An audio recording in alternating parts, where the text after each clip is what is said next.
Hello aspirant, कैसे हैं आप लोग? कैसी चल रही है आपकी तैयारी? आई होप आप लोग बहुत अच्छे होंगे और बहुत मन लगा के पढ़ाई कर रहे होंगे। हम लोग इकोनॉमिक्स की दौड़ लगा रहे थे और इकोनॉमिक्स को हम लोगों ने टेक्निकल बनाया। बहुत टफ लग रहा था ना? तो टफ लग रहा था तो उसको बहुत टेक्निकल तरीके से आप लोग को समझाने का काम किया और आप लोग का रिस्पॉन्स भी बहुत बढ़िया था। तो हम लोग बहुत बढ़िया से समझे थे और इकोनॉमिक्स को समझते समझते हम लोग नेशनल इनकम कैलकुलेट करने समझे और नेशनल इनकम होता क्या है। तो थोड़ा सा पीछे कहानी क्या था पिछला लेक्चर में, जिसको हम बोले थे कि सेकंड पार्ट में कहानी को आप लोग के सामने लाएंगे, तो थोड़ा सा आप लोग देख न लीजिए क्या कहानी था। तो हम समझाए थे सही भैया, नेशनल इनकम। नेशनल इनकम में बताए थे कि it is the total value of final goods and services produced in a country plus net income from the abroad. यही कहानी बताए थे कि जो विदेश से पैसा जो आ रहा है उसको और हमारे यहाँ जो total final goods and service produce हो रहा है एक साल में ना, 1 ईयर में, इसमें क्राइटेरिया था 1 ईयर, एक साल। 1 ईयर में, एक साल में जो कहानी बन रहा था उसकी हम लोगों ने चर्चा की थी। एक चर्चा हुआ था, उसके बाद हम आपको बताए थे कि डोमेस्टिक टेरिटरी क्या होता है। डोमेस्टिक टेरिटरी क्या होता है? डोमेस्टिक टेरिटरी में बताए थे कि जो इंडियन एम्बेसीज हैं, इंडियन एम्बेसीज, दूसरा कॉन्सुलेट, तीसरा कहानी हुआ था कि सी और ओशन में हम लोग 12 नॉटिकल माइल तक हम लोग का है कहानी। उसके बाद हम लोग का जो एयरक्राफ्ट एंड सीप जो भी है दूसरे देश में जाता है तो हमारे डोमेस्टिक टेरिटरी। तो ये सब छोटा मोटा कहानी हम लोग पीछे देखे थे और रेसिडेंट और सिटीजन के बीच में कहानी को समझे थे। रेसिडेंट एंड सिटीजन, रेसिडेंट में कहानी बताए थे कि कोई भी व्यक्ति, हम लोग यूएसए का रेसिडेंट हो सकते हैं अगर हम लोग जाकर के वहां रहेंगे। अब तोरा में से कोई आके रहा वहां तो तोहनियो हो सकता है, कोई हो सकता है, रेसिडेंट कोई हो सकता है, लेकिन सिटीजन वही होगा जो वहां उसको अधिकार है वोट देने का, उसका वोटर आईडी है वहां, उसके पास पासपोर्ट है। रेसिडेंट के पास वोटर आईडी और पासपोर्ट नहीं होता। इन लोग सरकार चुनने में वोट नहीं करते हैं और इन लोग के पास पासपोर्ट नहीं होता उस देश का। तो ये था, बात था, कहानी था। हम लोग बोले थे कि नेशनल इनकम को आगे बढ़ाएंगे और कहानी को समझेंगे। तो सवाल होना चाहिए दिमाग में कि सर नेशनल इनकम पढ़ा रहे हैं, कहीं सवाल वाल इससे आया है? तो देखिए सवाल पूछा गया है और हम इसमें पूरा सवाल का पूरा भंडार लेकर के आए हैं। तो सवाल एक पूछा गया, ये पूछा गया था कितना, कब पूछा गया था, ये आपको सवाल पूछा गया था, हम बता देते हैं, सारा सवाल को हम इकट्ठा किए हैं। ये सवाल आपको 67वीं बीपीएससी में पूछा गया था, 67 बीपीएससी में पूछा गया था। Tax GDP ratio, national income पढ़ल रहिएगा तब ना भैया। टैक्स जीडीपी रेशियो यही ऐसे ही निकलता है, यानी आप कितना टैक्स जमा किए, हम सब कोई कितना जमा किया, उस सब टैक्स, और उसके बाद भारत का जीडीपी कितना था उसका रेशियो निकालिए, उसका परसेंटेज निकालिए। तो कैसे निकलता था? तो इस तरह से निकलता है। तो ये कितना था? तो इसका कमेंट में आप लोग आंसर बताइए कि कैसे था, कितना था। और नहीं होगा तो नेक्स्ट क्लास में हम कहानी को शुरुआत करेंगे। तो ये सब समस्या था, ये सब सवाल था। अब देखिए क्या समस्या था, what were the problems calculating national income in India. क्या क्या समस्या है नेशनल इनकम को कैलकुलेट करने में? ये सवाल कब पूछा गया है आपको बता देते हैं। ये सवाल पूछा गया 67वीं, आप लोग सब देख लीजिएगा प्रीवियस ईयर। तो ये हम इसलिए करा रहे हैं, ये सब सवाल स्क्रीनशॉट लो, जवाब दो भैया। हम ये सब सवाल का जवाब इसलिए नहीं दे रहे हैं क्योंकि वीडियो के एंड में जब ये पूरा लेक्चर हम पढ़ा देंगे तब ये सवाल तो थोड़ा करंट ओरिएंटेड था उस वक्त में, 67th में कब था, तो इसका जवाब आप लोग गूगल करिए और देखिए 11.7 है उस टाइम का। तो सवाल अभी पूछेगा तो 2024-25 में, 25-26 में जब हो बीपीएससी तो उस समय का, तो यानी हम लोग टैक्स जीडीपी इस सब रेशियो पे ध्यान देंगे। कहानी देखिए आगे बढ़ाते हैं, कहानी आगे बढ़ाते हैं तो उससे पहले इसको देख लीजिए कि व्हाट आर द प्रॉब्लम्स, क्या क्या समस्या था नेशनल इनकम कैलकुलेट करने में। हम आगे बताएंगे आप लोग को कि भारत का नेशनल इनकम कैलकुलेट करने में हम लोग एक वर्ड यहां पर, हम आपको यहां पर जब टॉपिक पढ़ाएंगे तो बताएंगे कि पोटेंशियल जीडीपी, वहां पे ये बात हम आप क्लियर कराएंगे आप लोग को। पोटेंशियल जीडीपी, पोटेंशियल जीडीपी में हम सर बताएंगे कि हम लोग का क्षमता बहुत है अगर मान ले सर हम लोग का क्षमता ये है तो हम लोग ये प्रोड्यूस कर रहे हैं, ये हमारा जो है ना ये जीडीपी गैप है, जीडीपी गैप, यही हमारा जीडीपी, ये हमारा रियल जीडीपी है, रियल जीडीपी है, लेकिन पोटेंशियल ये है हमारा, पी जीडीपी ये है, यानी हम लोग अचीव ये कर सकते हैं लेकिन कर ये रहे हैं, समझ रहे ना, हम लोग हैं यहां लेकिन हम लोग के पास क्षमता यहां का है। तो इस बीच का जो गैप है ये किन कारणों के वजह से है, तो यही सब कारण है उसका, यही सब और भी हम कारण बताएंगे। तो वही सवाल है कि प्रॉब्लम कैलकुलेटिंग नेशनल इनकम, तो ये सब उसमें उससे हम इस सारे पॉइंट को हम लोग उससे भी रिलेट कर सकते हैं कि नेशनल इनकम कैलकुलेट करने में क्या क्या समस्या आ रहा है। तो ये सब सारी बातों को देखेंगे, उससे पहले देखिए टॉपिक क्या है आज के, हिस्ट्री ऑफ नेशनल इनकम। इससे अभी तक 4 या 5 सवाल अभी तक पूछ दिया गया हिस्ट्री से लेकर के, अभी हम दिखाएंगे सारा सवाल, सवाल का पूरा इधर हम पूरा जत्था रखे हैं, सवाल देखिए कितना सारा है इधर, कहानी आप लोग को समझ में आएगा। अगर हम आप लोग को सवाल दिखाएं तो ये सब जितने भी सारे सवाल हैं ये सब उसी के हैं, history of the national income से। तो ये सब सारे सवाल को हम लोग करेंगे, सारे सवाल आप लोग देखिएगा और बनाइएगा, लास्ट में कहानी को उठाएंगे। तो देखते हैं, तो 4 से 5 सवाल हिस्ट्री से रिलेटेड, हिस्ट्री यानी इतिहास नेशनल इनकम का, नेशनल इनकम शुरू कौन किए, कब नेशनल इनकम कैलकुलेट होने लगा, पर कैपिटा इनकम उस समय कितना था लोगों का, तो ये सब जो जितना भी झुंझुना वाला बात है ना सब हम लोग आज करेंगे और सब चीजों को देखेंगे। और काहे देखेंगे इसका जवाब पीछे से दे रहे हैं कि किस तरह से सवाल पूछा जा रहा है, और सवाल एडवांस होगा अब, और पहले तो सवाल डायरेक्ट था कि बताइए नेशनल साइंटिफिक नेशनल इनकम कौन कैलकुलेट किए, डायरेक्ट नाम पूछ रहा था। तो अब हो सकता है अप्रोच और मेथड के बारे में पूछे, क्योंकि सिलेबस को जब हम लोग डिकोड करते हैं तो उसमें अप्रोच और मेथड जैसा वर्ड हम लोग को झलकता है, साफ साफ तो नहीं लिखा, प्रीवियस ईयर को हम लोग देखते हैं तो वहां साफ साफ तो बात नहीं है, लेकिन हम लोग को अप्रोच और मेथड भी देखना होगा।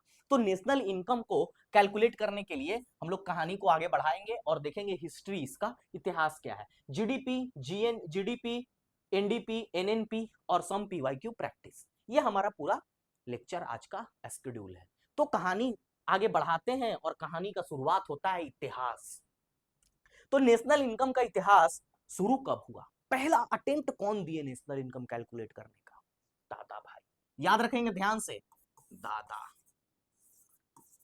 भाई, दादा भाई नौरोजी ने पहला अटेम्प्ट दिया। ये अटेम्प्ट दिया था कब, 1868 में, फर्स्ट अटेम्प्ट इन्होंने किया 1868 में।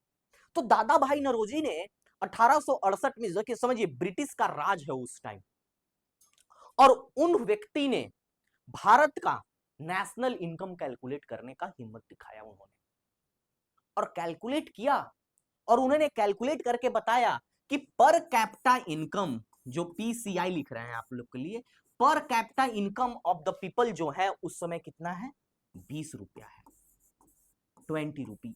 ये आप लोग के लिए बहुत इंपॉर्टेंट है भाई, इसको लिखो, नोट्स में लिखो, ये इंपॉर्टेंट है।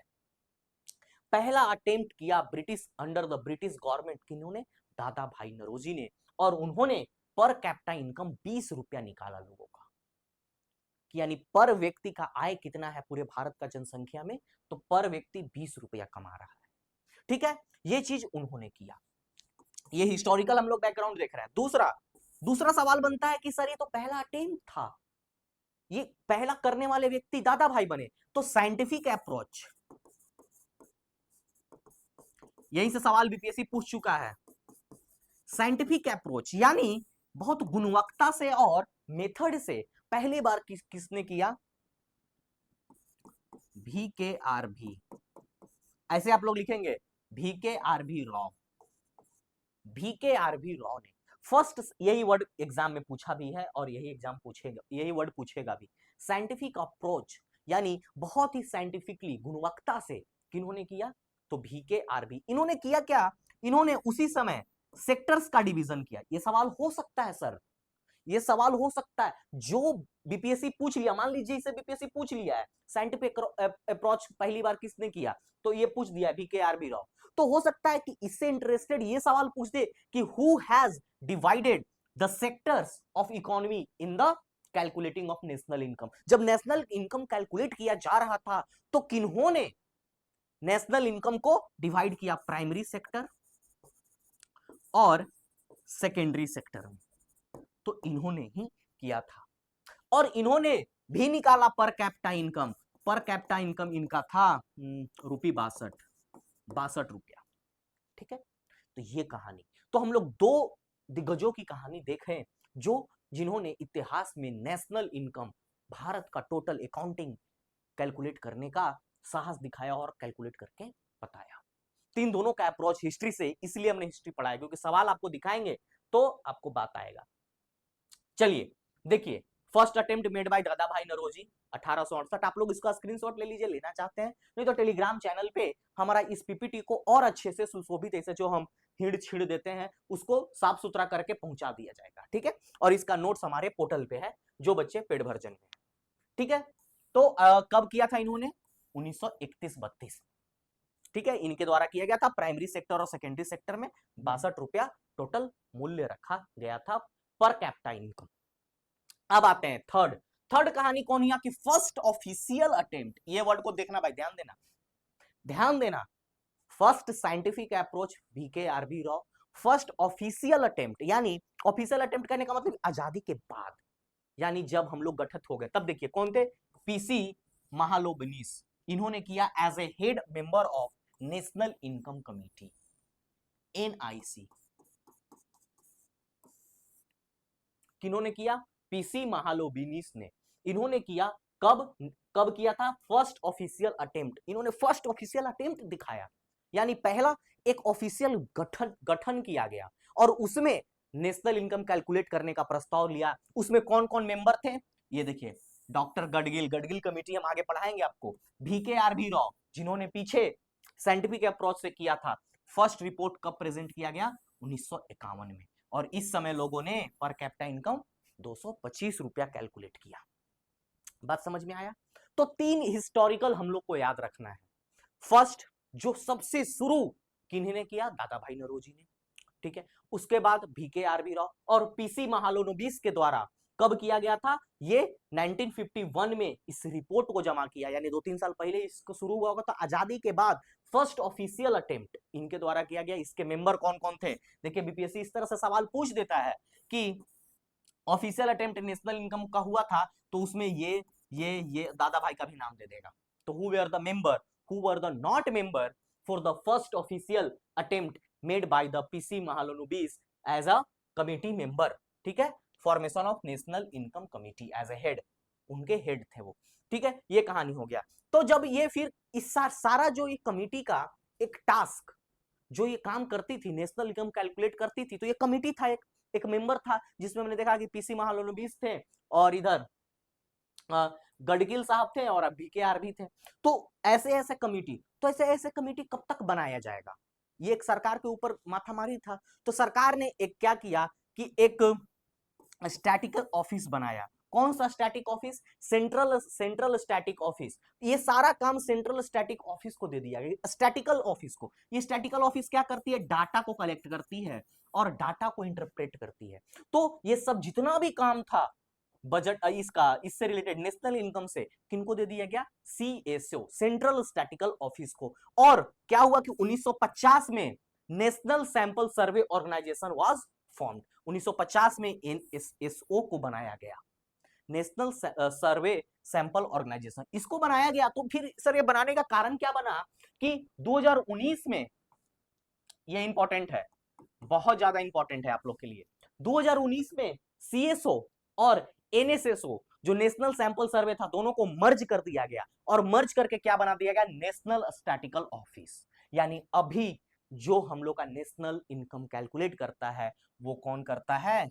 NSO, national statistical office. ये किसके मर्जर से बना है? जो पीछे जो एक मर्जर था हमारा CSO, central statistical office plus NSO। ये सवाल बन सकता है सर, ये सवाल बन सकता है। इसे मुंह बांध के तुम लोग खाली इसे बैठल रहोगे तो काम नहीं चलेगा।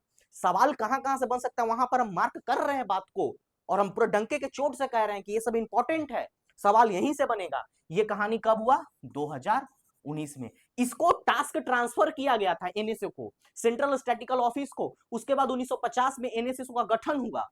तो पहले ये दोनों मिल करके काम करते थे, तो दोनों को मर्ज करके नेशनल स्टैटिकल ऑफिस बना दिया गया। कब? 2019 में। तो इसके अंदर, और ये किसके अंदर है? तो मोप्सी बोलते हैं इसको, ऐसे लिखते हैं मोप्सी, ठीक है, ministry of static programme and implementation, ठीक है। इसमें हम लोगों ने इसको मर्ज कर दिया। अब आते हैं दूसरा बात, एक बहुत इंपॉर्टेंट है ये इंपॉर्टेंट है, फिर से इंपॉर्टेंट है। क्यों इंपॉर्टेंट है? क्योंकि सवाल अब यहीं से बनना है। पीछे का कहानी हो चुका है, पीछे महालोबिनिस से कहानी पूछ दिया, और दादा भाई नौरोजी का कहानी हो चुका है, बीकेआरबी का कहानी हो चुका है, तो थोड़ा सा कहानी अब आगे शिफ्ट होगा। इसलिए आप लोग को लगेगा ना कि बहुत टफ पूछ दिया बीपीएससी इस बार इकोनॉमिक्स में। तो हिस्टोरिकल बैकग्राउंड तो वहां हो ही गया, तो हिस्ट्री से कितना पूछेगा? 3-4 गो महान महान कामें हुआ था, तो कितना बार एक के सवाल को पूछेगा? रिपीट अब बीपीएससी भी नहीं करना चाहता सवालों को।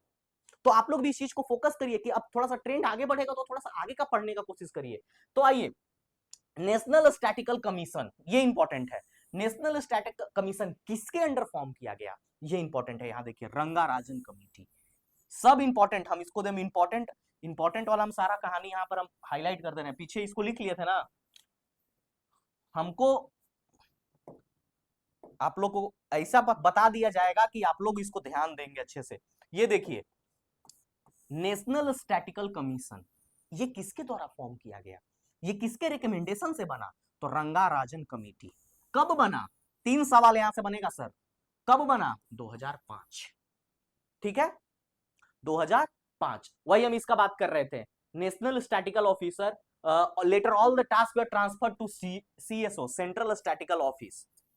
सारा टास्क किसका? नेशनल स्टैटिकल कमीशन जो बनाया गया, उसको सारा टास्क दे दिया गया सीएसओ को, सेंट्रल स्टैटिकल ऑफिस को। ये क्या काम करने का आता है? ये डाटा कलेक्ट करता है, डाटा एंड इंफॉर्मेशन, इसको। तो यहां से 3 सवाल बनेगा आपको। नेशनल स्टैटिकल कमीशन किसके द्वारा फॉर्म किया गया? रंगाराजन कमीशन के द्वारा। कब? 2005। और जितने भी इसके सारे काम थे स्टैटिकल कमीशन का, वो किस किस कमीशन को ट्रांसफर कर दिया गया? तो सीएसओ, सेंट्रल स्टैटिकल स्टैटिक्स या स्टैटिकल ऑफिस, ठीक है। तो ऐसे भी सवाल बन सकता है। नेशनल स्टैटिक कमीशन, एनएसी का सारा जो टास्क है वो किसको दे दिया गया?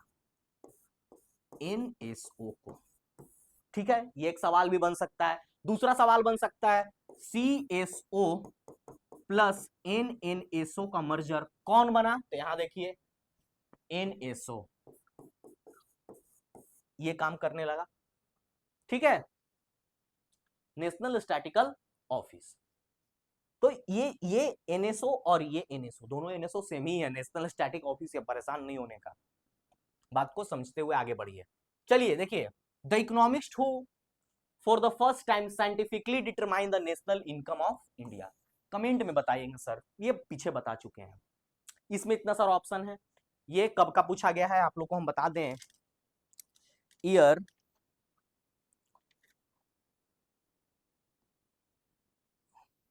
ये 63rd बीपीएससी में पूछा गया है, 63rd बीपीएससी, ठीक है। तो इसका कमेंट में आप लोग आंसर बताएंगे। जस्ट पीछे आप लोग को हमने डिटेल में बातों को बताया है। चलिए अब आते हैं मेन मुद्दा पे, GDP, gross domestic product. GDP का बात करें उससे पहले थोड़ा सा कहानी आप लोग को समझ लेना चाहिए कि व्हाट इज फाइनल गुड, जो कि हम पिछले क्लास में बताए थे। ये थोड़ा सा कहानी क्लियर होना चाहिए। फाइनल गुड की कहानी, फाइनल गुड में हमने सबको बताया कि फाइनल गुड उसे कहेंगे जिसका फर्दर और कोई प्रोडक्शन प्रोसेस ना हो, ये फाइनली टू कंज्यूम हो। फिनिश्ड गुड और फाइनल गुड में हमने डिफरेंस बताया था। तो फाइनल गुड वो गुड है जिसको हम लोग डायरेक्ट अब यूज में ला सकते हैं। मतलब चीनी है तो चीनी को डायरेक्ट आप फाक लीजिए तो आपके लिए फाइनल गुड हो गया। लेकिन चीनी को आप क्या कर रहे हैं, मिक्स करके आइसक्रीम बना रहे हैं, तो वो इसके लिए इंटरमीडिएट गुड हो गया। आइसक्रीम आपके लिए फाइनल गुड हुआ। तो इसलिए ये कंसेप्ट जरूरी था बताना जीडीपी को शुरू करने से पहले, फाइनल गुड।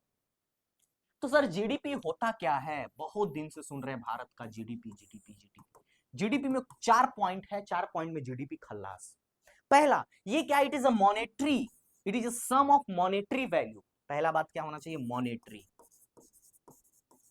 मॉनेटरी वैल्यू किसका।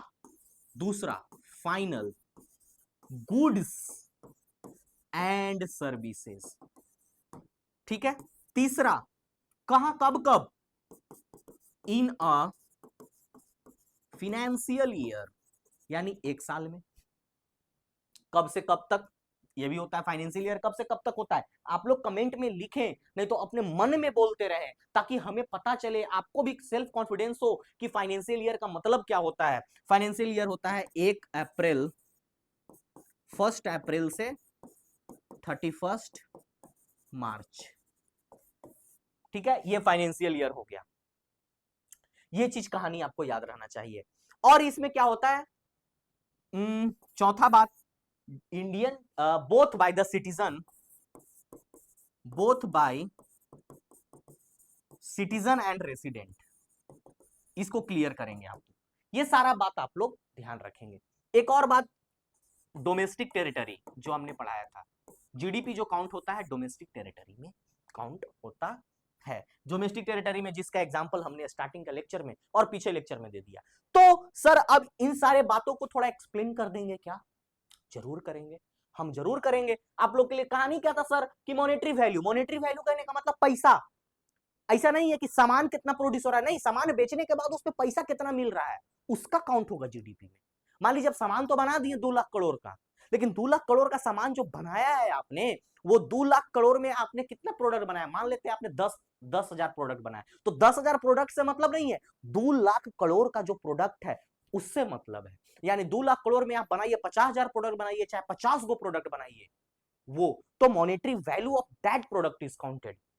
बात समझ में आया, कि 2 लाख करोड़ में आप चाहे ना 5 को गाड़ी बनाइए, तो उससे मतलब नहीं है, चाहे मारुति मारुति सुजुकी है जो डिबानियन गाड़ी बनाता है, बना दिया, ठेल दिया 200-300 गाड़ी, तो उसके अलग चीज है। तो क्वांटिटी मैटर नहीं करता है, मॉनेटरी वैल्यू मैटर करता है। तो सब गाड़ियों का दाम कितना है, तो monetary value.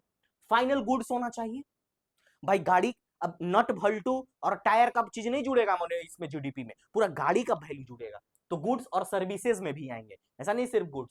In a financial year, एक साल में, by the both citizen and foreign, जो भी है सिटीजन और द रेसिडेंट, जो फॉरेन नेशनल है, जो भारत में रह रहे हैं, तो भारत में आकर के कोई विदेश से क्या किया है, कोई चाट का दुकान खोला है, तो भारत का जीडीपी में काउंट होगा, ठीक है। भारत का जीडीपी में काउंट होगा वो चीज, कि भारत में आकर के काम कर रहा है, और क्या हो, डोमेस्टिक टेरिटरी में हो, नेशनल टेरिटरी में कहानी हो। तो यही सब सारा बात हम आपको पीछे स्क्रीनशॉट आप ले सकते हैं। Monetary value of final goods and service produce total value with in a financial year, ठीक है, it by the both resident citizen and the foreign national, ठीक है।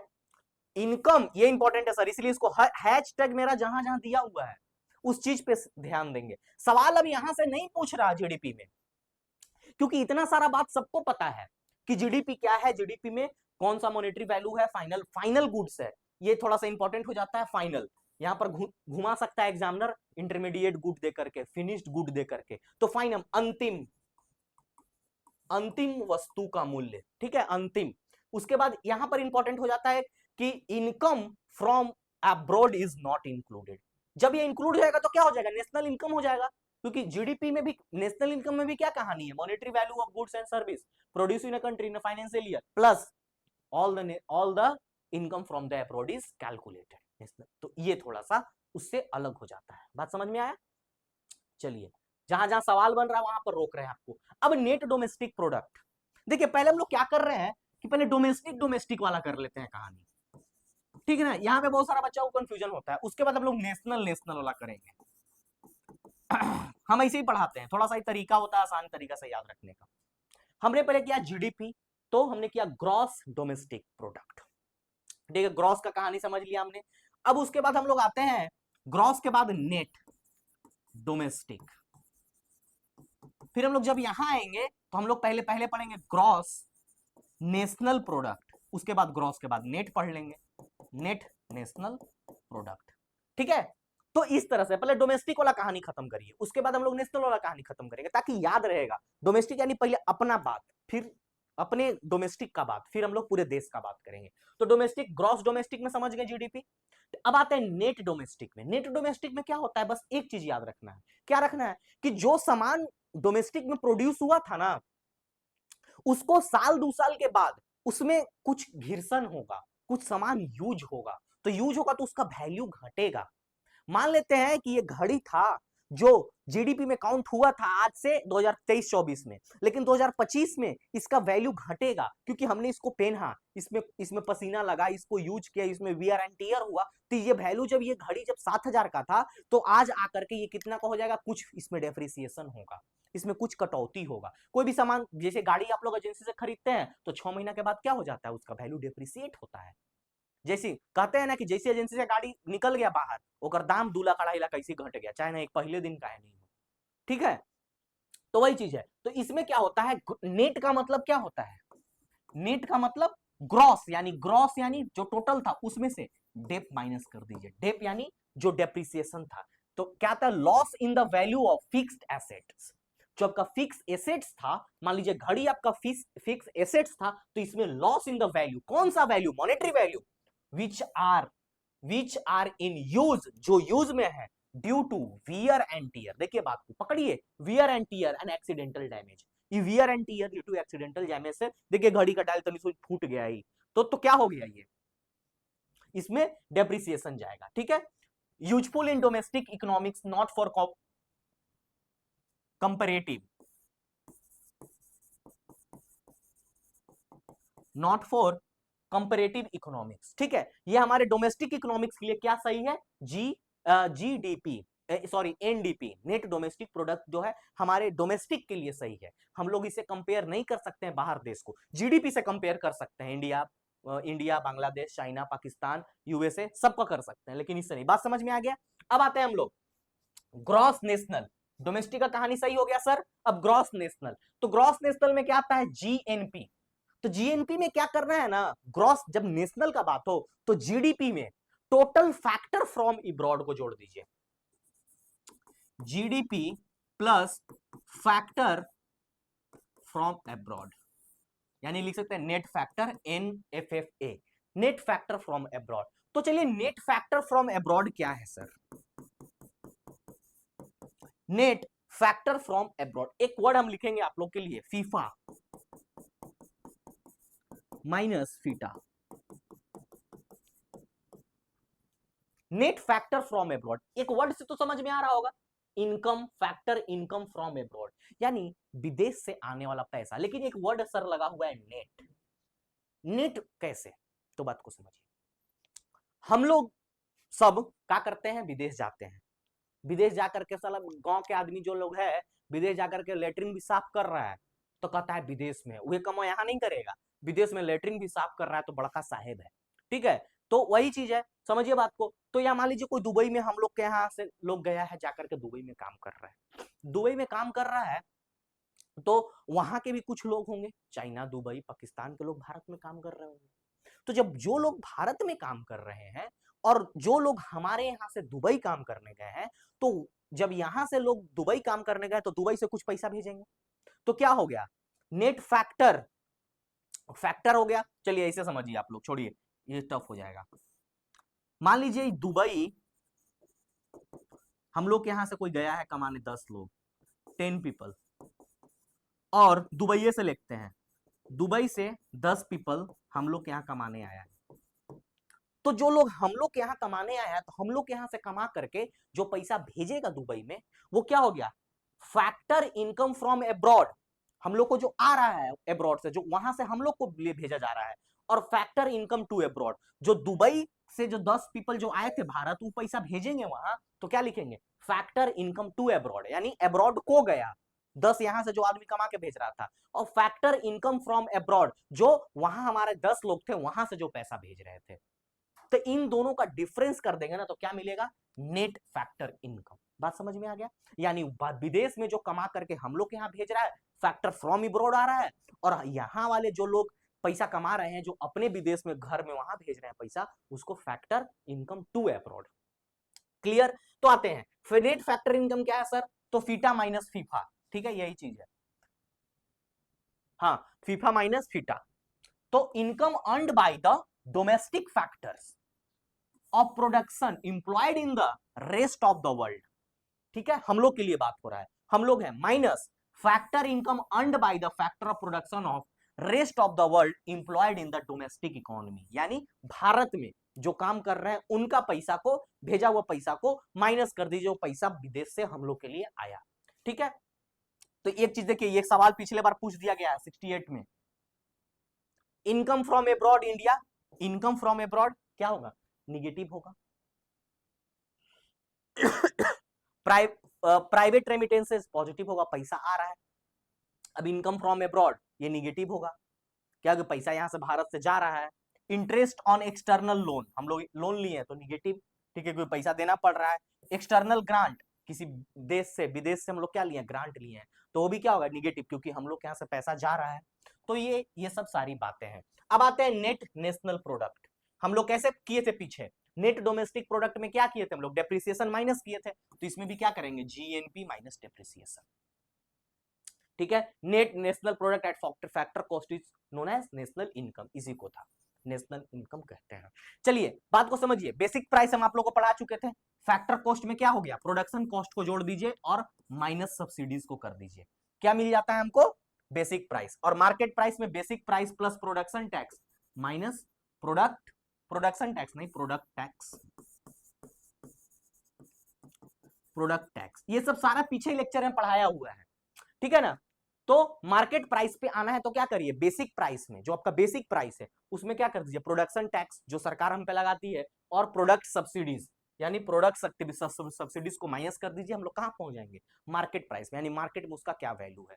तो ये चीज आपको हम थोड़ा सा रिवाइज करा दे तो आपको समझा दे, फैक्टर कॉस्ट से कहां पहुंचना है, मार्केट प्राइस पे, ठीक है। फैक्टर कॉस्ट आपको पता था, total cost of factor of production, land labour capital entrepreneurship, land labour capital entrepreneurship, चार चीज आपको बताए थे, उससे हमको कहां पहुंचना है, मार्केट प्राइस पे। तो मार्केट प्राइस पे पहुंचने के लिए हम लोग क्या करते हैं, प्लस प्रोडक्शन टैक्स या product tax minus subsidies, subsidies को माइनस करिए, सरकार कुछ सब्सिडीज भी देती है, सरकार कुछ टैक्स भी लगाती है, तो मार्केट प्राइस का वैल्यू मिल जाएगा, ठीक है। चलिए अब कहानी होता है sir real GDP, real GDP, और हम लोग कहानी समझेंगे पोटेंशियल इसका, नॉमिनल जीडीपी का। क्या कहता है, real GDP measures the yearly production of goods और services calculated at actual cost, इस पे ध्यान देंगे, actual cost without considering the effect of inflation. यानी रियल जीडीपी को याद रखने के लिए सर रियल तरीके से ही याद रखिए आप लोग। रियल जीडीपी जो है, रियल जीडीपी जो है बेस ईयर पे काउंट होता है। अब सर बेस ईयर क्या होता है, तो अगर किसी चीज को आपको कंपेयर करना होगा तो आपको एक ईयर रखना होगा कि 2010 में ये चीज 10 रुपया का था, वो आकर के 15 हो गया है, 2025 में ये चीज 20 रुपया का था, आज आकर के 2010 में 20 का था, आज आकर के 40 का हो गया। तो एक आपको बेस ईयर काउंट करना होगा। तो रियल जीडीपी जो है ना वो बेस ईयर पे काउंट होता है, और हमारा जो बेस ईयर है अभी क्या है, 2011-12 है, जिसको सरकार का अभी सजेशन अभी तक कंफर्म नहीं हुआ है, 2017-18 करने का बात चल रहा है, इसको अगर हो जाएगा तो चेंज हो जाएगा। तो अभी क्या हमारा 2011-12 है। तो सर यही हमारा रियल जीडीपी, रियल जीडीपी क्या होता है, एक्चुअल कॉस्ट निकालता है विदाउट कंसिडरिंग द इफेक्ट, ठीक है। ये बात आपको समझ में आ गया। ये किस पे काम करता है, एट बेस ईयर पे काम करता है। एक होता है nominal GDP, nominal GDP current prices पे काम करता है, यानी current market prices into quantity produced, यानी कितना क्वांटिटी प्रोड्यूस हुआ करंट प्राइसेस पे, वो क्या निकालता है, नॉमिनल जीडीपी। और रियल जीडीपी पिछले वाले पे कितना क्वांटिटी, मान लीजिए पीछे बेस ईयर पे 2011 में एक पेप्सी का दाम 10 रुपया था और उस समय 10 पेप्सी हो रहा था, तो जीडीपी कितना था, 100 रुपया। आज बेस प्राइस पे 10 रुपया, आज क्वांटिटी कितना हो रहा है, आज मान लीजिए इन्फ्लेशन कोई एडजस्ट वो नहीं करता है, तो आज भी वही 10 रुपया ही है, तो 100 रुपया। लेकिन उस समय नॉमिनल जीडीपी कितना था, मान लीजिए वहां पे था नॉमिनल जीडीपी 100 रुपया और रियल जीडीपी 100 रुपया, यहाँ पर 2025 में क्या हो गया, करंट प्राइसेज मान लीजिए 15 रुपया हो गया है, 10 को कोको कोला है तो ये हो गया 150 रुपया, यानी 50 रुपया ज्यादा हुआ। तो ये कॉम्परेटिव हम लोग करने के लिए ये काम करते हैं हम लोग, ठीक है।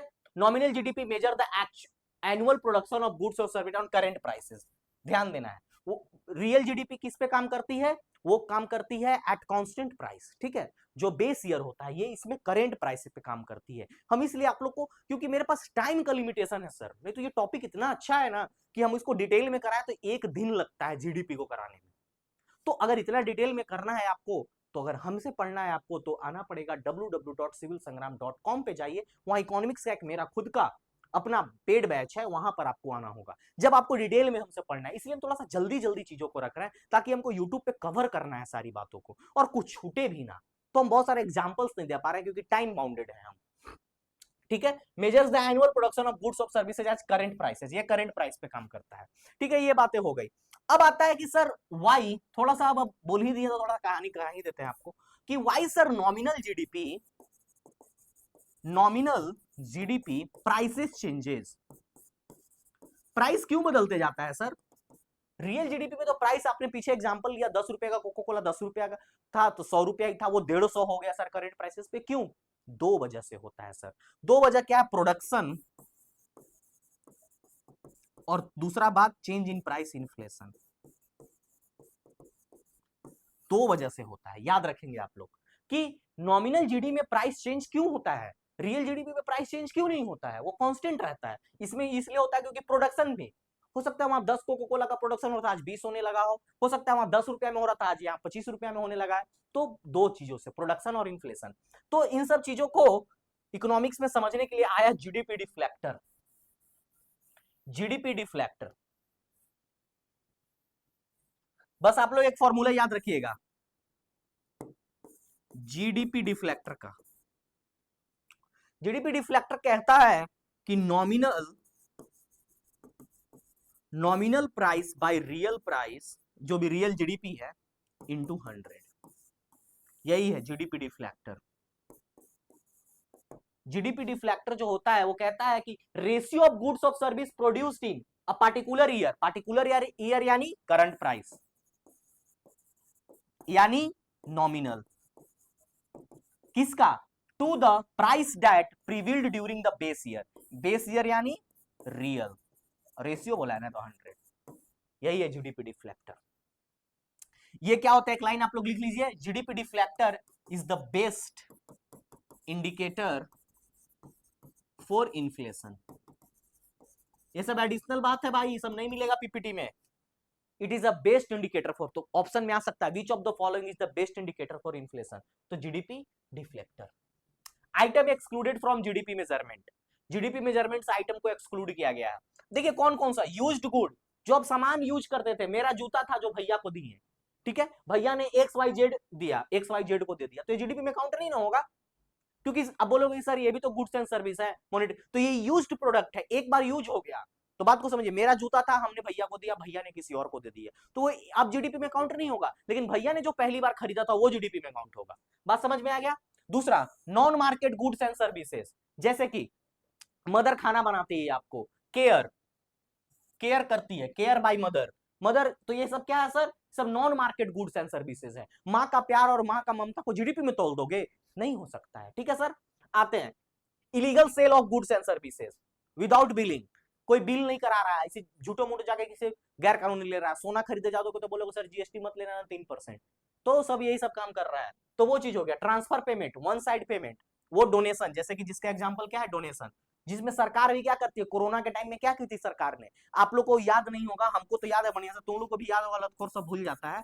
500 रुपया 2 बार आया था, बिहार सरकार 500 रुपया 2 बार हम लोग खाता में आया था, 2 बार आया था 500 रुपया, तो ये क्या है, वन साइड पेमेंट है, तो ये सब जीडीपी में काउंट नहीं होता है, डोनेशन वन साइड है, जीडीपी में काउंट नहीं होता है, ठीक है। देखिए अब लास्ट का क्वेश्चन है, which of the following agency release the index production measurement of industrial performance in India. अब पीछे हम बता चुके हैं कौन है, एनएसएसओ है, सीएसओ। अरे कमेंट करो यार, कमेंट करो, तुम लोग कमेंट नहीं करते हो कि सर कौन सा आंसर होगा, गलत सही, सिर्फ बहस करता है सर तुम लोग टेलीग्राम ग्रुप पे। Which of the following agency release the index production measure of industrial performance in India, वही क्वेश्चन है, दो बार कॉपी हो गया है। बेस ईयर फॉर इंडिया अभी जस्ट पढ़ाए हैं 2011-12।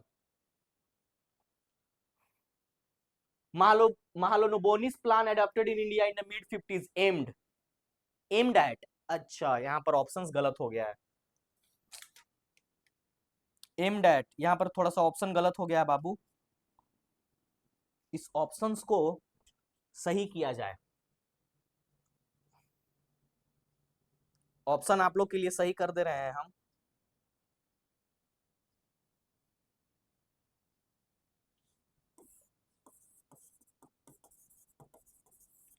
बिल्डिंग स्ट्रॉन्ग डिफेंस, दूसरा सेटिंग अप हेवी इंडस्ट्रीज, तीसरा कर्बिंग इन्फ्लेशन, चौथा रिमूविंग अनएम्प्लॉयमेंट। तो ये ऑप्शन है, थोड़ा सा ऑप्शन गलत हो गया, कोई दिक्कत नहीं है, सब मिसिंग एरर हो जाता है, तो इस चीज को आप लोग देखेंगे, स्क्रीनशॉट ले लीजिए। अब उससे पहले हम थोड़ा सा बोले थे कि आप लोग को एक कंसेप्ट बताएंगे, पोटेंशियल जीडीपी का कंसेप्ट बताएंगे, जो कि हमसे छूट गया था, ये ऑप्शन गलत हो गया, कोई बात नहीं है, होते रहता है। पोटेंशियल जीडीपी में हमने बताया था कि पोटेंशियल जीडीपी क्या होता है, इसको थोड़ा सा आप लोग ध्यान दीजिएगा, ये टॉपिक आप लोग के लिए बहुत ज्यादा इंपॉर्टेंट है, क्योंकि बीपीएससी का कोई अब ठीक ठिकाना नहीं है भाई। पोटेंशियल, इसको अच्छे से समझना सर, सब कोई बढ़िया समझो, छुछुंदर लोग नहीं तो गड़बड़ा जाओगे एग्जाम में, एक बार पूछने जा रहा है। पोटेंशियल जीडीपी क्या होता है, पोटेंशियल का क्या मतलब होता है, क्षमता आपका बहुत ज्यादा है, यानी maximum, it is a maximum strength और it is a maximum amount of goods and service, goods and service that a country can produce, एक कंट्री का मैक्सिमम क्षमता होता है। लेकिन हम लोग कर क्या रहे हैं, हम लोग का रियल जीडीपी ये है, पोटेंशियल जीडीपी है, जो कि स्टार्टिंग में हमने बताया था आपको, और हम लोग ये यहां पर है, लेकिन हम लोग का क्षमता ये है, यही हमारा क्या है, जीडीपी गैप, यही हमारा जीडीपी क्या है। तो पोटेंशियल जीडीपी वो जीडीपी होता है जिसमें आपको क्षमता है इतना करने का, लेकिन आप कर इतना पा रहे हो, तो ये बीच का जो पोटेंशियल गैप है ना, ये सब किसके वजह से हो रहा है, तो ये सब का वजह हो जा रहा है, वजह पर देखिए वही जेंडर इनइक्वालिटी, अनएम्प्लॉयमेंट, सब पॉइंट को लिखो, हम लिखना नहीं चाहते, हम बहुत कोढ़िया टाइप के, हम बोल देंगे भाषण 2-3 घंटा दे देंगे। जेंडर इनइक्वालिटी, अनएम्प्लॉयमेंट, उसके बाद रेगुलेटरी फ्रेमवर्क, यानी काम करने का तरीका, work condition, technological enhancement, technological enhancement, AI का ब्रैकेट में लिख सकते हैं आप लोग, एआई का यूज, उसके बाद इन्फ्लेशन,